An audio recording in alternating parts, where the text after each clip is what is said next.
વિદ્યાર્થી મિત્રો, આજે આપણે ઓર્ડરને અમલ કરતા અને ઓર્ડરને જે રદ કરતા પત્રો વિશે આજે આપણે સમજીશું. પરંતુ પહેલાં આપણે જે લાસ્ટ લેક્ચરમાં સમજ્યા હતા કે ઓર્ડરને જે રદ કરતા પત્રોમાં કઈ બાબત છે મહત્ત્વની છે એ આપણે યાદ કરી લઈએ. તો સૌપ્રથમ આપણે આ સમજી ગયા છીએ કે ઓર્ડરને જે રદ કરતા પત્રો છે તેમાં કેમ આપણે કરીએ છીએ અને શા માટે કરવામાં આવે છે. તો ઓર્ડરને જે રદ કરતા પત્રો છે એ બંને જણ કરી શકે છે, એટલે કે ખરીદનાર ગ્રાહક પણ કરી શકે છે અને કોઈ વખત એવા સંજોગોવશત વેપારી પણ પોતે શું કરી શકે છે, ઓર્ડર ગ્રાહકે આપ્યો છતાં પણ માલ સામાન નથી, અમુક એવા સંજોગો છે કે ઉત્પાદન નથી થઈ શક્યું, તો માલ સામાન શું થશે, પહોંચાડી શકશે નહીં સમય પ્રમાણે. તો એવા સંજોગોમાં વેપારી પણ ઓર્ડરે આપ્યો હોવા છતાં પણ એ રદ કરતો પત્ર આપણને કહે છે. તો આ પત્રમાં આપણે કઈ બાબતો છે ધ્યાનમાં રાખવાની છે આજે આપણે સમજીશું જ. પત્ર કેવી રીતે આપણે લખીશું, ઓર્ડર રદ કરતા પત્ર, અને ઓર્ડરનો જે અમલ કરવાનો છે, ઓર્ડર આપણે સ્વીકૃતિ કરીએ છીએ. પરંતુ એ પહેલાં આપણે યાદ કરીએ કે જ્યારે પણ આપણે ઓર્ડર રદ કરવાનો તો સૌપ્રથમ આપણે શું કરીએ છીએ, જાણ કરવાની છે. કે જે ગ્રાહક છે એ વેપારીને પોતે શું કરે છે, જણાવે છે કે અમારે જે માલ સામાન અમે ઓર્ડર આપ્યો છે એની હાલ અમારે જરૂરિયાત નથી, માટે અમે શું કરીએ છીએ, ઓર્ડર એ રદ કરીએ છીએ. અથવા તો એવું પણ બની શકે કે જે સમયગાળા પ્રમાણે ગ્રાહકની અપેક્ષા છે એ સમયગાળા પ્રમાણે વેપારી છે માલ સામાન નથી પહોંચાડી શકતો, તો એવા સંજોગોમાં પણ ગ્રાહક પોતે શું કરી શકે છે, ઓર્ડર એ રદ કરી શકે છે. જ્યારે માલ સામાન છે એ પોતે શું કરે છે, હકીકતમાં જરૂરિયાત નથી, ગ્રાહકને શું પોતાની કોઈ પણ કે સ્ટોક છે છતાં પણ ઓર્ડર ભૂલથી અપાઈ ગયો છે, તો એવા સંજોગોમાં પણ ગ્રાહક શું કરી શકે છે, વેપારીને જાણ કરી અને ઓર્ડર છે એ રદ કરાવી શકે છે. જો અહીંયા મેં લખ્યું છે મુદ્દા કે માલ સામાન ન મળવાના કારણે જે સમય મર્યાદા પ્રમાણે તો પણ શું કરી શકે છે, ઓર્ડર એ રદ કરાવી શકે છે. અને ગ્રાહક એ ઓર્ડરની સાથે વેચાણ પોતે જે વેપારી વેચાણ કરે છે તો એને નાણાંની અંશત ચૂકવણી કરી હોય તો જે ઓર્ડર રદ કરવામાં આવે છે ત્યારે પોતે શું કરી શકે, જણાવી દે છે. એ સ્પષ્ટપણે જણાવે છે કે અમે જે માલ સામાન જ્યારે ઓર્ડર કર્યો છે ત્યારે અમે અમુક પેમેન્ટ તમને ચૂકવી આપ્યું છે. આપણે સમજાતા એમ કે પેમેન્ટ આપણે શું કરી શકીએ છીએ, કેશ દ્વારા ચૂકવીએ છીએ અથવા તો બેંક દ્વારા પેમેન્ટ આપણે ચૂકવી શકીએ છીએ. પરંતુ જેવી રીતે ઓર્ડર આપ્યો છે, મોટો ઓર્ડર હોય તો એ પ્રમાણે પેમેન્ટ આપણે ચૂકવી હોય તો એ સ્પષ્ટપણે વેપારીને જણાવવું એ ખૂબ જ જરૂરી છે. અને આપણે આ ઓર્ડર રદ કરીએ છીએ, પરંતુ વેપારીને આપણે એવું કહેવાનું છે કે ભવિષ્યમાં જ્યારે પણ અમને જરૂરિયાત હશે ત્યારે ચોક્કસ તમારે ત્યાંથી જ અમે શું કરીશું, ઓર્ડર છે એ આપીશું તમને. હાલ સંજોગોવશત રદ કરીએ છીએ, પરંતુ ભવિષ્યમાં ચોક્કસ તમારે ત્યાંથી જ વસ્તુની ખરીદી કરીશું એવું આપણે જણાવવાનું છે. તો આમ ઓર્ડર જે રદ કરતા પત્ર છે તો આ બાબત છે ધ્યાનમાં રાખવી કેવી છે, ખૂબ જ જરૂરી છે. હવે આપણે જોઈએ પત્ર.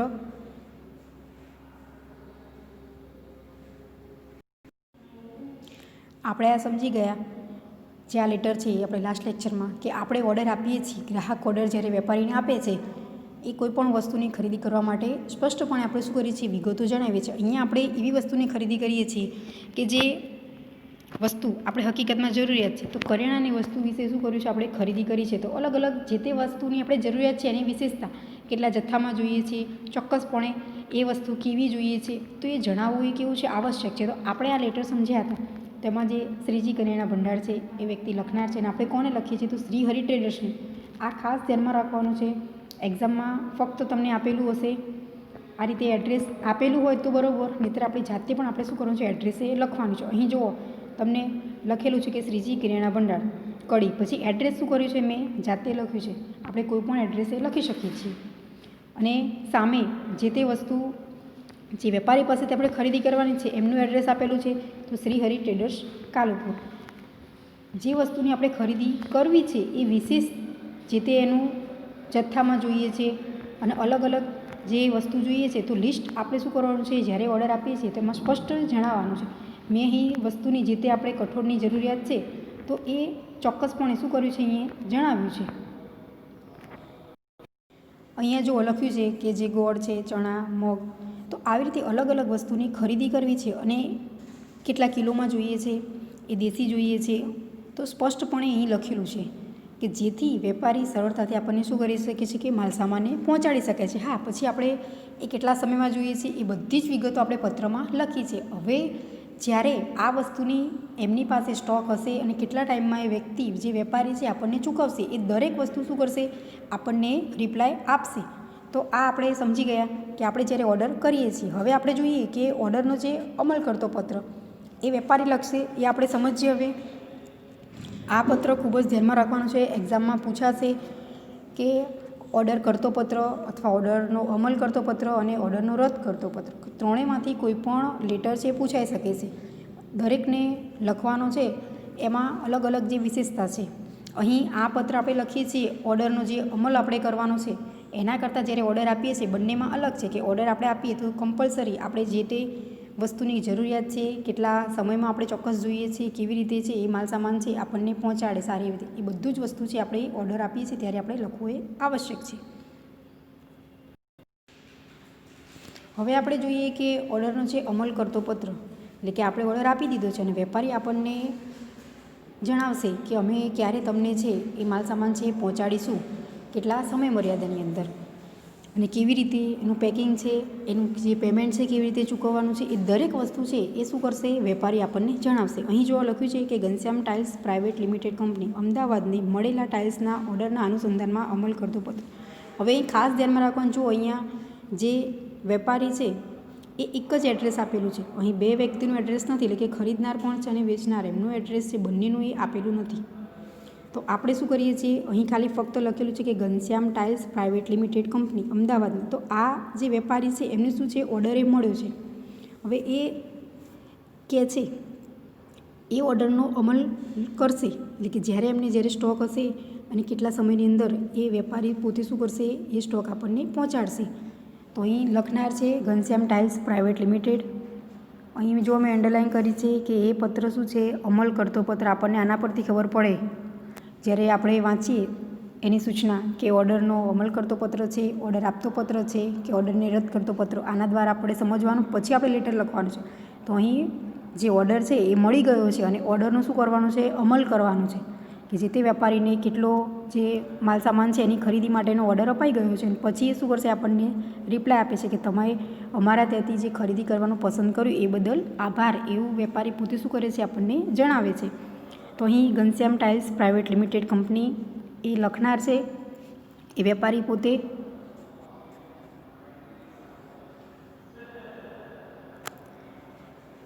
Narnarayan complex, Amraiwadi, Ahmedabad. Pincode number છે 380026. હવે ફોન નંબર લખેલો છે 079, કોડ નંબર છે 22694834. સામે છે ઈમેલ આઈડી ghanshyamtiles@gmail.com. અને કઈ તારીખે લેટર લખેલો છે,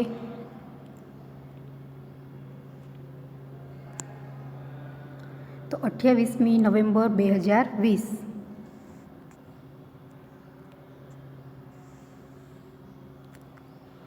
ખાસ ધ્યાનમાં રાખવાનું કે આપણે જ્યારે લેટર લખીએ છીએ તો તારીખ લખવી કેવી છે, ખૂબ જ કમ્પલસરી જરૂરી છે. તો અહીં આ પત્ર ક્યારે લખવામાં આવ્યો છે, તો 28મી નવેમ્બર 2020. જ્યારે પણ આપણે લખીએ છીએ ત્યારે એ તારીખ લખવાની આવશ્યક. હવે નીચે લખેલું છે કે manager Shrihari plaza, SG road, Morbi. એનો પિનકોડ નંબર છે 380015. આપણે પિનકોડ નંબર છે એ કોઈ પણ લખી શકીએ છીએ, આપણને એ વસ્તુ ખ્યાલ નથી પિનકોડ નંબર શું છે, તો આપણે જે આવડે આપણને લખી શકીએ. હવે અહીં છે વિષય, કે આપણે લેટર શા માટે લખીએ છીએ. તો આ લેટર છે, સૌપ્રથમ જ મેં વાત કરી તમને કે આપણે જે ઓર્ડર આપેલો છે, ઓર્ડર અગાઉથી શું થયું, આપણને મળી ગયો છે અને હવે એનો અમલ આપણે કરવાનો છે, કે આપણે કેટલા દિવસમાં એ માલ સામાન છે એ પહોંચાડીશું અને કેવી પેકિંગમાં જે તે ગ્રાહકે આપણને સૂચના આપી છે એ પ્રમાણે આપણે ચૂકવશું, એવું જણાવવા માટે આપણે આ લેટર લખીએ છીએ, કે જેથી જે ગ્રાહક છે એને ખબર પડે કે હા, તમારો પત્ર ઓર્ડરનો અમને મળ્યો છે અને અમે ટૂંક જ સમયમાં જે તમારા ત્યાં માલ સામાન છે એ પહોંચાડશું.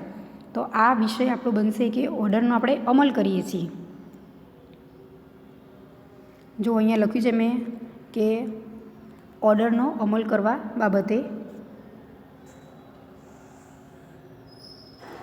જેવી રીતે આપણે પત્ર હોય એવું પ્રમાણે આપણો વિષય બનશે. અગાઉનો આપણો જે હતો એ શું હતો કે આપણે ઓર્ડર આપીએ છીએ તો આપણે વસ્તુની ખરીદી કરીએ છીએ, તો ખરીદી કરવા અંગેનો આપણો વિષય બનશે કે જે તે આપણે વસ્તુની ખરીદી કરીએ છીએ. ઇવન કરિયાણા હોય, સ્ટેશનરીની વસ્તુ હોય તો સ્ટેશનરીની ખરીદી કરવા બાબતે એ વિશે આમ અલગ અલગ લેટરમાં વિષય શું છે, ચેન્જ થશે. જ્યારે આપણે ઓર્ડર રદ કરીશું તો ત્યારે વિષય બની જશે કે ઓર્ડરને રદ કરવા અંગે. હવે સૌપ્રથમ કે શ્રીમાન આપણે સંબોધનપૂર્વક લખવાનું, કે આપને સમારકામ માટે અમારા દ્વારા ઉત્પાદન કરવામાં આવતી ઘનશ્યામ ફ્લોર ટાઇલ્સના 800 બોક્સનો ઓર્ડર આપવા બદલ આભાર.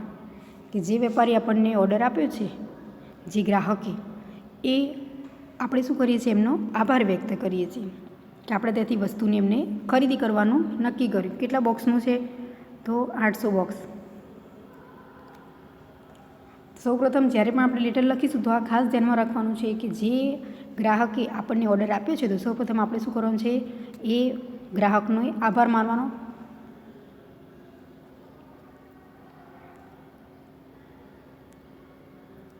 પછી આગળ લખ્યું છે કે આપના તરફથી મળેલા ઓર્ડર મુજબનો માલસામાન જે આપણે કેવી રીતે પહોંચાડશું એ આપણે જણાવ્યું છે. તો ઓમ રોડ લાઇન્સ દ્વારા આજે આપના સરનામે રવાના કરવામાં આવ્યો છે, જે તમને 7 દિવસમાં મળી જશે. આપણે માલસામાન છે એ મોકલવાનું છે, તો કેવી રીતે આપણે મોકલશું, કયા ટ્રાન્સપોર્ટ દ્વારા, તેમને જણાવ્યું કે ઓમ રોડ લાઇન દ્વારા. અને કેટલા દિવસની અંદર એ માલસામાન છે એ પહોંચી જશે એમના ત્યાં, જે તે વસ્તુ એમને ઓર્ડર કર્યો છે, તો એ ઓર્ડર કેટલા દિવસની અંદર એ પહોંચી જશે. તો જે એમને ઓર્ડર કર્યો છે જે ટાઇલ્સનો, તો એ ટાઇલ્સ છે એ 7 દિવસની અંદર એ વેપારીના ત્યાં એ પહોંચી જશે.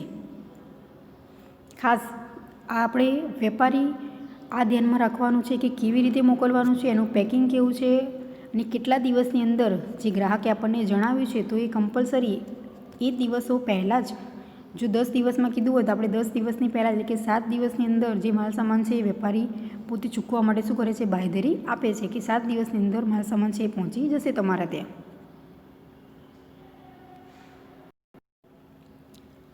આગળ લખ્યું છે કે આપના જણાવ્યા અનુસાર માલસામાન કાર્ડબોર્ડ પેકિંગમાં જરૂરી સૂચના સાથે મોકલેલ છે. કે જેવી રીતે ગ્રાહક આપણને અગાઉ ઓર્ડર આપે છે ત્યારે કહે છે કે પેકિંગ એ કેવું જોઈએ, યોગ્ય જોઈએ, તો આપણે એવા પેકિંગમાં શું કર્યું છે, માલસામાનને મોકલ્યું છે. અને નાણાંની ચૂકવણી અગાઉ જણાવ્યા મુજબ માલસામાન મળ્યાના 28 દિવસમાં બેંક ઓફ બરોડા અમદાવાદ દ્વારા કરવાની રહેશે. કે આપણે જે તે પેમેન્ટ છે એ કેવી રીતે આપણે મેળવીશું એમનું પણ આપણે જણાવી દીધું, અને કેટલા દિવસની અંદર છે એ પેમેન્ટ આપણને ચૂકવી દેશે. તો 28 દિવસમાં પેમેન્ટ છે એ આપણને ચૂકવવાનું કમ્પલસરી શેમાં છે, આપણે બેંક દ્વારા કીધું છે કે બેંકની ડિટેલ્સ આપી છે, તો બેંક ઓફ બરોડા છે, તો એના દ્વારા શું કરશે, એ પેમેન્ટ આપણને ચૂકવી દેશે. અને આ પત્રની સાથે બિલની નકલ અને ટ્રાન્સપોર્ટ રસીદ બીડેલ છે. કે આપણે બંને શું કર્યું છે, જોડેલું છે. બિલની નકલ કે કેટલું એનું છે માલસામાન છે એ કેટલી પ્રાઇઝનું છે, એની કિંમત શું થશે, અને ટ્રાન્સપોર્ટ ખર્ચ કે આપણે જે માલસામાન મોકલશું તો એ મોકલવાનો ખર્ચ છે એની રસીદ, એટલે કે આપણે પહોંચશે એ એમને શું કર્યું છે, પાછળ એ પત્રમાં એ જોડેલું છે. તો જેના દ્વારા જે આપણે માલસામાન મોકલ્યો છે, તો જ્યારે પણ એ માલસામાન એમના ત્યાં પહોંચશે, ગ્રાહકના ત્યાં, તો એ માલસામાનની સાથે એમને જે નકલ, એટલે કે જે બિલ છે એની નકલ અને ટ્રાન્સપોર્ટ જે ખર્ચ કેટલો થયો છે એની રસીદ એ આવશ્યક રીતે એ મેળવી શકશે. કે જેના દ્વારા ખબર પડશે કે પેમેન્ટ ચૂકવવાનું છે, 28 દિવસની અંદર પેમેન્ટ ચૂકવણી કરવાની છે, તો જે તે ખર્ચ થયો છે એ સરળતાથી એ પોતે ચૂકવી શકે. પણ આપણને જ્યારે ઓર્ડર આપ્યો છે ત્યારે આપણને જણાવ્યું છે કે કેવું પેકિંગ જોઈએ છે, એ પ્રમાણે જ આપણે શું કર્યું છે, એમને માલસામાનને મોકલી આપ્યો છે. આગળ તમે અમને ભવિષ્યમાં મોટો ઓર્ડર આપશો એવી અપેક્ષા છે. એટલે વેપારી પોતે શું કરે છે, જ્યારે ઓર્ડરનો અમલ કરે છે ત્યારે જણાવે છે કે માલસામાન તમે કહ્યું છે એ પ્રમાણે જ અમે શું કર્યું છે, તમને મોકલી આપ્યો છે. કે જેવી રીતે આપણે ઓર્ડર કરીએ ત્યારે આપણે ખાસ ધ્યાનમાં રાખીએ છીએ કે અમુક વસ્તુ જે ડેમેજ થયેલી હોય તો એ ચોક્કસ એવું જે હાર્ડ પેકિંગમાં મોકલે, તો જેના કારણે એ વસ્તુ શું થશે, નુકસાન ઓછું થશે. એ નુકસાન ભરપાઈ કરવાનું કોને છે, તો જે તે વેપારીને જ. પરંતુ જો ડેમેજ ના થાય તો એ માલસામાન આપણને સમયસર મળી રહે, આપણે જેવી રીતે માગ્યો છે એ પ્રમાણે જ. અને કમ્પલસરી કેટલા દિવસમાં આપણે જોઈએ છે, તો એ પ્રમાણે વેપારી આપણને ચોક્કસ મોકલી આપે છે. આ ખાસ ધ્યાનમાં રાખવાનું છે કે જ્યારે ઓર્ડરનો અમલ કરીએ છીએ ત્યારે જ્યારે ઓર્ડર આપણને આપ્યો છે તેમાં ચોક્કસ કે નાણાં કેવી રીતે ચૂકવશું, કેવું પેકિંગ છે, તેમજ કેટલા દિવસની અંદર ચૂકવણી કરશો, એ માલસામાનને એમને પહોંચતી કરાવશો. આ વસ્તુ ધ્યાનમાં રાખીને આપણે શું કરીએ છીએ, ઓર્ડરે અમલ કરીએ છીએ. તો એમાં જ્યારે આપણે અમલ કરશું ત્યારે આ વિગતનો સમાવેશ કર્યો. આપણે 7 દિવસની અંદર જો આ લેટરમાં લખ્યું કે જે ટાઇલ્સ છે એ 7 દિવસની અંદર એમના ત્યાં પહોંચી જશે, જે તે વેપારીને ત્યાં, તેમજ જે પેકિંગ છે એકદમ યોગ્ય રીતે કરેલું છે, અને જે પેમેન્ટ ચૂકવણી કરવાના છે તો 28 દિવસની અંદર છે એ પેમેન્ટ આપણને મળી જાય, એ ખાસ ધ્યાનમાં રાખવાનું. અને આપણે એવી અપેક્ષા રાખીએ છીએ કે સારા એવી રીતે આપણે માલસામાન એમને પહોંચતો કરાવ્યો છે, તો ભવિષ્યમાં એ આપણને મોટો ઓર્ડર આપે એવી આપણે શું કરીએ છીએ, અપેક્ષાએ રાખીએ છીએ. તો આમ આપણો આ લેટર છે કમ્પ્લીટ થયો. નીચે આપણે સિગ્નેચર કરવાની છે કે આપનો વિશ્વાસુ ઘનશ્યામ મેં કરી છે, અને પછી નીચે લખેલું છે કે ઘનશ્યામ પટેલ એ વ્યક્તિ છે, એ પત્ર લખનાર છે કે આ લેટર કોને લખ્યું છે એ વ્યક્તિ. હવે નીચે જુઓ, આપણે જેમ ઉપર વાત કરીએ એમ બિડાણ તરીકે લેટર આપણો કમ્પ્લીટ થઈ ગયો. પછી આપણે પાછળ બે વસ્તુ છે લેટરની પાછળ આપણે જોઈન કરેલી છે. તો કઈ બે વસ્તુ છે એ લેટરમાં લખી દેવાની છે ખાસ. અગાઉ પણ આપણે શીખી ગયા છીએ કે જે નકલ છે બિલની, અને સેકન્ડ છે ટ્રાન્સપોર્ટ રસીદ. તો આ બે વસ્તુ છે એ ચોક્કસ શું કર્યું છે અહીં નીચે લખવાનું કારણ કે પાછળ જ્યારે લેટર વાંચે ત્યારે એમને ખબર પડે કે લેટરની પાછળ બે વસ્તુ છે એ જોઈન કરેલી છે. એક તો બિલની નકલ કે કેટલો માલ સામાન છે એનું શું પ્રાઇસ છે, અને જે તે ટ્રાન્સપોર્ટ ખર્ચ, તો ટ્રાન્સપોર્ટનો ખર્ચ થયો છે એની રસીદ ચોક્કસ જોડે છે કે જેથી જ્યારે માલ સામાન પહોંચશે ગ્રાહક પાસે તો એ ગ્રાહક છે સરળતાથી એ વસ્તુ એ જોઈ શકે છે. તો આમ ઓર્ડરનો જ્યારે અમલ કરીએ છીએ તો ત્યારે આટલી વસ્તુ છે એ ખાસ ધ્યાનમાં રાખવાની છે. પછી જ આપણે શું કરવાનું છે, લેટરે લખવાનું છે. આવી રીતે કોઈ પણ લેટર પૂછાય તો સરળતાથી આપણે લખી શકીએ છીએ. હવે આપણે જોઈએ કે ઓર્ડરના અમલ કરતો પત્ર હતો. હવે ઓર્ડરનો જે રદ કરવાનો પત્ર છે એ વિશે આપણે સમજીએ.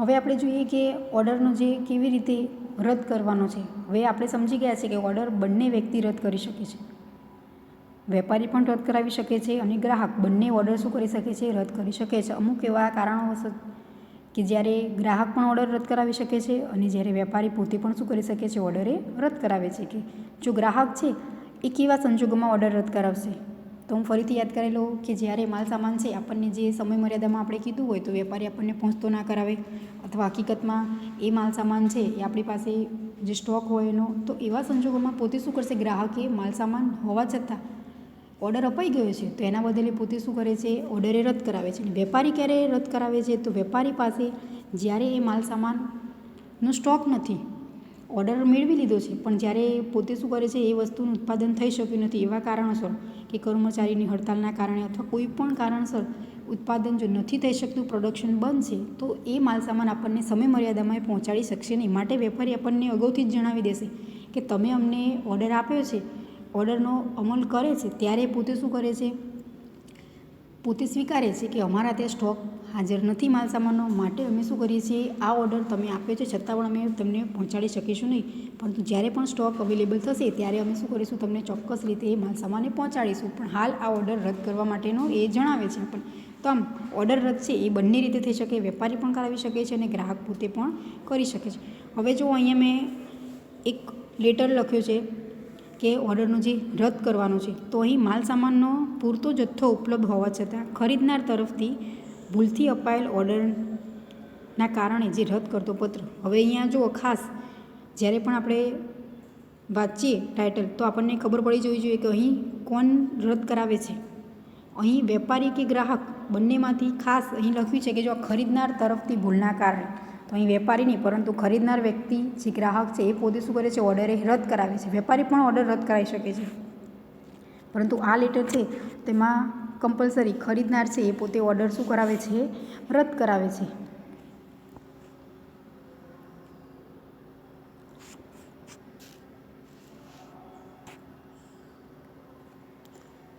તો આના પરથી ખબર પડે કે ઓર્ડરને જે રદ કરતો પત્ર છે અને ભૂલ કોની છે કે હકીકતમાં માલ સામાન પૂરતો છે છતાં પણ ઓર્ડર અપાઈ ગયો છે અને હવે એને જરૂરિયાત નથી હાલ ટૂંક સમય માટે, તો એ ઓર્ડર એ રદ કરવા માગે છે ગ્રાહકે. તો અહીં જો લખ્યું છે, અહીં ખાસ વસ્તુ એ કે અહીં જુઓ કોઈ પણ જે વેપારી કે ગ્રાહક એડ્રેસ કોઈનું પણ આપેલું નથી, તો બંનેનું એડ્રેસ છે આપણે જાતે લખવાનું રહેશે. કોઈ વખત એવું પણ બને કે જ્યારે આપણને લેટર છે ખાલી ફક્ત ટાઇટલ આપે છે પરંતુ એમાં એડ્રેસમાં વેપારી કે ગ્રાહક કોઈનું પણ એડ્રેસ આપેલું નથી, તો આપણે બંનેનું એડ્રેસ છે જાતે આપણે લખી શકીએ છીએ. તો અહીં મેં લખ્યું છે કે જે શ્રીજી ફેશનવેર, શિવ કોમ્પ્લેક્સ, નવા રોડ, અમદાવાદ.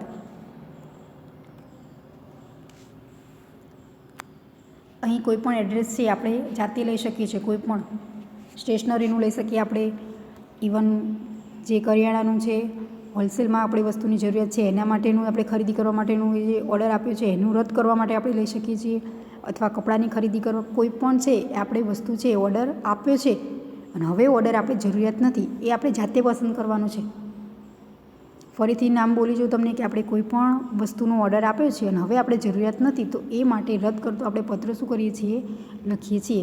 તો કોઈ પણ વસ્તુ લઈ શકીએ, ઇવન કરિયાણાની વસ્તુ છે, કપડાની છે અથવા સ્ટેશનરીની કોઈ પણ વસ્તુનો ઓર્ડર અપાઈ ગયો છે અને હાલ જરૂરિયાત નથી માટે આપણે ઓર્ડર શું કરીએ છીએ? રદ કરાવીએ છીએ. તો અહીં ફોન નંબર 07922243828, સામે ઈમેલ આઈડી છે srijifashion@gmail.com. અને ક્યારે આ પત્ર લખવામાં આવ્યું છે? તારીખ લખવી કેવી છે? કમ્પલસરી છે, તો 1 ડિસેમ્બર 2020.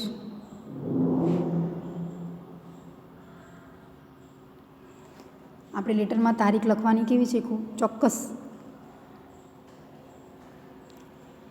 સામે લખ્યું છે કે Hariom readymade garment private limited, Bansi complex, Shriji road, Ahmedabad. એનો પિનકોડ નંબર છે 380024. તો અહીં જુઓ બંને એડ્રેસ છે એ મેં જાતે જ લખ્યા છે કે એમાં શ્રીજી ફેશન વેર અને સામે છે Hariom readymade garment private limited. કે આપણે જરૂરિયાત નથી અને છતાં આપણે ભૂલના કારણે ઓર્ડર અપાઈ ગયો છે, તો આપણે શું કરવાનું છે? ઓર્ડરને રદ કરવાનો છે. હવે અહીંયા વિષય જુઓ, વિષય શું બનશે? તો ઓર્ડર રદ કરવા અંગે. અગાઉ આપણે જે હતું તો ઓર્ડરનો અમલ કરવા અંગે હતું.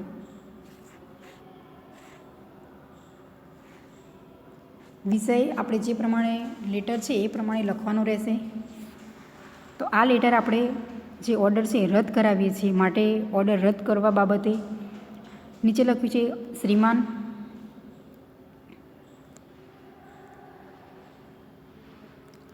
તારીખ 19મી નવેમ્બર 2020ના પત્ર દ્વારા આપેલ 240 રેડીમેડ શર્ટ અને 200 ટી શર્ટના ઓર્ડરને રદ કરવા માગીએ છીએ. આપણે જે અગાઉ ઓર્ડર આપી દીધો છે પણ હવે ઓર્ડરને આપણે રદ કરાવીએ છીએ. ક્યારે આપણે ઓર્ડર આપ્યો છે? તો 19મી નવેમ્બર 2020 ત્યારે આપણે ઓર્ડર આપ્યો છે. અને કઈ વસ્તુની ખરીદી કરવાની છે? તો જે છે 240 રેડીમેડ શર્ટ અને જે ટી શર્ટ 200, તો એ વસ્તુની ખરીદી માટે આપણે ઓર્ડર આપેલો છે, પરંતુ એ વસ્તુની આપણે સ્ટોક છે એટલે જરૂરિયાત નથી, તો આપણે ઓર્ડર શું કરાવીએ છીએ? રદ કરાવીએ છીએ. એટલે કે ઉપરોક્ત માલ સામાનનો પૂરતો જથ્થો અમારી પાસે ઉપલબ્ધ હોવા છતાં ભૂલથી ઓર્ડર અપાઈ ગયો હોવાથી હાલ ઓર્ડર શું કરીએ છીએ? આપણે આપેલ માલ સામાનની જરૂરી નથી. આપણે ઓર્ડર તો આપી દીધો છે, 19 તારીખે જ એમને ઓર્ડર આપી દીધો છે, પરંતુ પાછળથી આપણે જ્યારે જોયું, સ્ટોક ચેન્જ કર્યો, આપણે એ ચેક કરવા પાછળ આપણને ખબર પડી કે હાલ આપણી પાસે પૂરતો જથ્થો અવેલેબલ છે, સ્ટોક પૂરતો છે, એટલે આપણે જરૂરિયાત નથી માલ સામાનની. તો આપણે હવે શું કરીએ છીએ? ઓર્ડરે રદ કરાવીએ છીએ કે આપણી પાસે વસ્તુ છે એ સ્ટોક પડેલો જ છે, એટલે કે માલ સામાન જરૂરી નથી માટે આપણે ઓર્ડર છે એ રદ કરાવીએ છીએ. ભવિષ્યમાં હવે ચોક્કસ વસ્તુની શું કરીશું? જ્યારે જરૂરિયાત પડશે ત્યારે આપણે ફરી પાછું એ વસ્તુનો ઓર્ડર આપીશું, ખરીદી કરીશું, પરંતુ હાલ જરૂરિયાત નથી માટે ઓર્ડરે આપણે રદ કરાવીએ છીએ. અમારા તરફથી ઓર્ડર રદ કરવાના કારણે જે સર્જાયેલી અસુવિધા બદલ અમે દિલગીર છીએ, પરંતુ અમે ખાતરી આપીએ છીએ કે અમારા પાસે ઉપલબ્ધ માલ સામાનનું વેચાણ થઈ ગયા બાદ જ્યારે નવા માલ સામાનની ખરીદી આપના પાસેથી જ કરીશું. આપણે શું કરીએ છીએ? એમને જણાવીએ છીએ આપણી જે ભૂલથી આપણે ઓર્ડર આપી દીધો છે, એટલે કે એમને શું કર્યું છે? જે તે માલ સામાનનું ઉત્પાદન જે પ્રોડક્શન છે એ સ્ટાર્ટ કરી દીધું છે અને પછી આપણને માલ સામાન છે પહોંચાડશે. પરંતુ હવે જ્યારે આપણે જણાવીએ છીએ એમને કે અમારે જરૂરિયાત નથી માલ સામાનની, તો આપણે સૌપ્રથમ શું કરીએ છીએ? આપણે એમને કહીએ છીએ કે જ્યારે પણ અમને જરૂરી માલ સામાન જોઈશે કે નવો સ્ટોક, તો ત્યારે ચોક્કસ તમારી પાસેથી વસ્તુને અમે શું કરીશું? ખરીદી કરીશું. એટલે કે જે માલ સામાન આપણી પાસે છે એનું વેચાણ થઈ જશે અને વેચાઈ ગયા બાદ જે નવા સ્ટોક આપણે ખરીદી કરીશું, તો એ ખરીદી આપણે શું કરીશું? એ વેપારી પાસેથી જ ફરીથી કરીશું. એટલે કે અમારો ઓર્ડર રદ કરતો પત્ર આપને મળ્યો છે તેમજ તેની જાણ વળતા પત્ર દ્વારા કરવા વિનંતી. આપણે ઓર્ડર રદ કરાવીએ છીએ તો વેપારીને આપણે જણાવીએ છીએ, પરંતુ વેપારી આપણને ફરીથી લેટર લખે ત્યારે જ આપણને ખબર પડે કે હા, હકીકતમાં આપણે જે ઓર્ડર રદ કરાવ્યો છે એ વેપારીએ પોતે શું કર્યો છે? એક્સેપ્ટ કર્યો છે. એટલે આપણે જણાવવાનું છે એ લેટરમાં કે જ્યારે તમને આ પત્ર મળે એ પછી રિપ્લાય આપતો પત્ર અમને લખવા વિનંતી, કે જેથી આપણને ખબર પડે કે આપણી ભૂલના કારણે ઓર્ડર આપી દીધો છે, પણ વેપારી આપણને શું કરશે? કે હા, તમારી ભૂલના કારણે ઓર્ડર અપાઈ ગયો છે, તો જ્યારે નેક્સ્ટ ટાઈમ જરૂરિયાત તમને હોય માલ સામાનની ત્યારે ફરીથી અમને જણાવવા વિનંતી. નીચે લખ્યું છે આભાર, આપનો વિશ્વાસુ ઓમ પટેલ, કે આ વ્યક્તિ પત્ર લખનાર છે. તો આમ ઓર્ડર આપણે રદ કરતો પત્ર છે એ આ રીતે આપણે લખી શકીએ. પણ ખાસ એ વસ્તુ ધ્યાનમાં રાખવાની કે આ પત્ર ઓર્ડર રદ કરતો છે એ બંને લખી શકે છે, એટલે કે ગ્રાહક પણ લખી શકે છે અને વેપારી પણ લખી શકે છે. અને આ પત્ર જે મેં તમને સમજાવ્યું એ પત્ર ખાસ ગ્રાહકની ભૂલના કારણે અપાયો છે ઓર્ડર, અને એ ઓર્ડર રદ કરવા બાબતે હતો. કોઈ વખત એવું પણ બની શકે છે કે ગ્રાહક જ ઓર્ડર રદ કરાવે છે, પરંતુ કેવા સંજોગોમાં, તો હું તમને યાદ કરાવું કે એવો સંજોગો કે જ્યારે આપણે માલસામાન જે આપણે ચોક્કસ સમયની અંદર આપણે માંગ કરી હોય કે 7 દિવસની અંદર જ માલસામાન અમને જોઈએ, પરંતુ જો એ 7 દિવસની અંદર માલસામાન નથી પહોંચાડતા, પરંતુ 25 દિવસ થઈ જાય છતાં પણ જો માલસામાન આપણને નથી મળતો, તો આપણે શું કરીશું? એમને જાણ કરીશું કે તમારા જે ચોક્કસ સમયની અંદર માલસામાન તમે પહોંચાડવાના હતા એ હજુ સુધી અમને પહોંચ્યો નથી, અને હવે જો તમે માલસામાન અમને પહોંચાડો છો તો એ કેવો છે, ખૂબ જ લેટ થઈ જશે, કે આપણે જરૂરિયાત છે માલસામાનની, જો નથી મળતો આપણને તો આપણે ઓર્ડર શું કરીશું? સ્વીકારીશું નહીં. એવા સંજોગોમાં ગ્રાહક જ જો ઓર્ડર છે એ રદ કરાવશે. કેવા સંજોગોમાં? કે આપણે માલસામાનની જરૂરિયાત છે પરંતુ માલસામાન આપણને જે સમય મર્યાદામાં અંદર પહોંચાડી શકતા નથી, તો એવા સંજોગોમાં પણ ગ્રાહક પોતે શું કરે છે? ઓર્ડર એ રદ કરાવે છે. તો આમ ઓર્ડર રદ ગ્રાહક પણ કરાવી શકે છે અને વેપારી પણ કરાવી શકે છે. વેપારી કેવા સંજોગોમાં રદ કરાવશે? તો વેપારી જ્યારે એમની પાસે પૂરતો સ્ટોક નથી માલસામાનનો, તો એવા સંજોગોમાં ગ્રાહકને પોતે જણાવશે કે અમારા ત્યાં જે માલસામાન તમે ઓર્ડર કર્યો છે પરંતુ હાલ એ વસ્તુનો સ્ટોક નથી, તો અમે શું કરીએ છીએ? ઓર્ડરે પહોંચાડી શકીશું નહીં જે સમય મર્યાદાની અંદર. એટલે કદાચ આપણે જે કીધું હોય કે 10 દિવસની અંદર માલસામાન આપણે જોઈએ, પરંતુ જો એમની પાસે સ્ટોક નથી તો 2 થી 3 મહિનાની અંદર પણ એ પોતે શું કરી શકે છે? આપણને માલસામાન એ પહોંચાડી શકે છે. તો આમ જે ખૂબ જ સમય થશે, તો એના કારણે પણ જે વેપારી પોતે શું કરે? આપણને ઓર્ડર એ રદ કરવા બાબતે પોતે જણાવે છે. તો આમ આપણે આ ચેપ્ટરમાંથી શીખ્યા કે આપણે ઓર્ડરનો જે કેવી રીતે કરીશું, ઓર્ડરનો અમલ કેવી રીતે કરવાનો છે, અને ઓર્ડર થઈ ગયો પછી કે જ્યારે આપણે જરૂરિયાત નથી તો ઓર્ડરને જે રદ કરતા પત્ર, એટલે કે આ ચેપ્ટરમાંથી આપણે 3 લેટર છે એક્ઝામમાં પૂછાઈ શકે. હું ફરીથી યાદ કરેલો કે જ્યારે આપણે ઓર્ડર આપીએ, એટલે કે ઓર્ડર આપતો પત્ર કેવી રીતે આપણે ઓર્ડર આપીશું, અને સેકન્ડ પત્ર કે ઓર્ડરની સ્વીકૃતિ કે ઓર્ડરનો જે અમલ કરવા બાબતે, અને ત્રીજું છે કે ઓર્ડરને રદ કરતો પત્ર. તો આમ આ ચેપ્ટરમાંથી 3 લેટરમાંથી કોઈ પણ એ પૂછાઈ શકે છે. તો હવે આપણે નેક્સ્ટ લેક્ચરમાં નવું ચેપ્ટર શીખીશું, ચેપ્ટર 7 દાવા અને ફરિયાદો તેમજ એમની પતાવટ અંગેના જે પત્રો.